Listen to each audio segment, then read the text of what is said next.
Hey guys, how are you? I hope you're all doing very well. This afternoon I'm going to be doing a movie review. This movie is a horror film from the USA, English language, released in the year 2015, directed by Jose Manuel Cravioto, and this film is called Bound to Vengeance. So Bound to Vengeance is about this girl. She has been kidnapped by a sex predator. She's chained to the bed at the start of the film and she breaks free. She hits the sex predator over the head with a brick, ties up his body, his unconscious body, and goes outside and asks for help, but she realises she's in the middle of nowhere. So she goes back inside to look for the keys to the van. She ruffles around a little bit and she comes across some photos of what appears to be other victims. So the victims aren't in the house and she wants to know where they are, so she asks the sex predator. The sex predator says that he has these other victims stored in different locations. If she wants to see them and free them, then she's going to have to basically trust this sex predator and not tell the police and also not kill him. So she forces the sex predator into his van at gunpoint and she says to drive to these locations. She goes to these locations and she's going to try and save these victims one at a time. So whether or not she can achieve this is something you're going to have to find out for yourself, because that's as far as I'm going with my synopsis. Now my thoughts on Bound to Vengeance. Initially I thought this movie was going to be another exploitation, I Spit in Your Grave kind of rip-off. When I saw the trailer I thought, yeah, this is a movie about a sex slave, this sex predator is keeping her captive, she's going to escape and get revenge on him, and that was basically the premise of the film.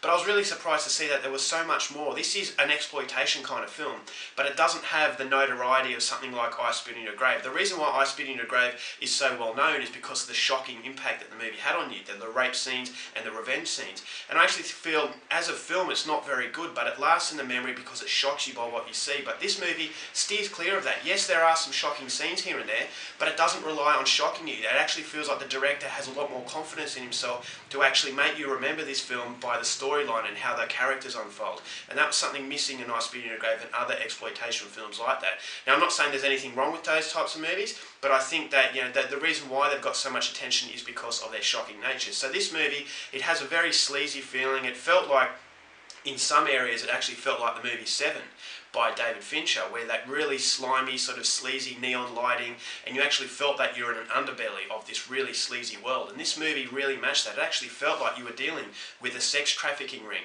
And so when this girl breaks free right at the start, and that's what surprised me also, I actually thought that she would have been beaten, she would have been raped, and then towards the end she'd escape and get her revenge. But it's basically she escapes straight away, so you don't get any time to really get to know the story and get to know how she was there. It just smack bang in the face straight away.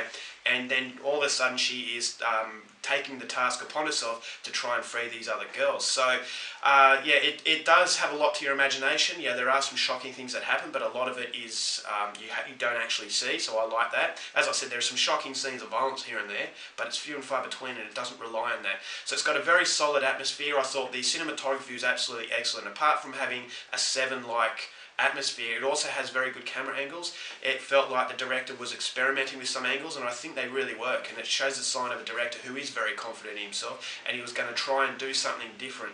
And so you really get into the feeling of the film, and I think that is by far the best thing that is going for Bound to Vengeance, is that yes, it does have the sleaziness and it does have the exploitation feel, but it doesn't bank itself on shock value alone. And so you've got the connection between this victim and this sex predator. Initially at the start you see good guy versus bad guy, but then as the movie goes along you start to see the victim as not only a victim but also part of the problem. And so when the characters evolve, the plot thickens and you're not quite sure who to root for, and then at the end of it you think to yourself, I didn't really see a good guy in this movie, and that the whole thing was just really dark and depressing.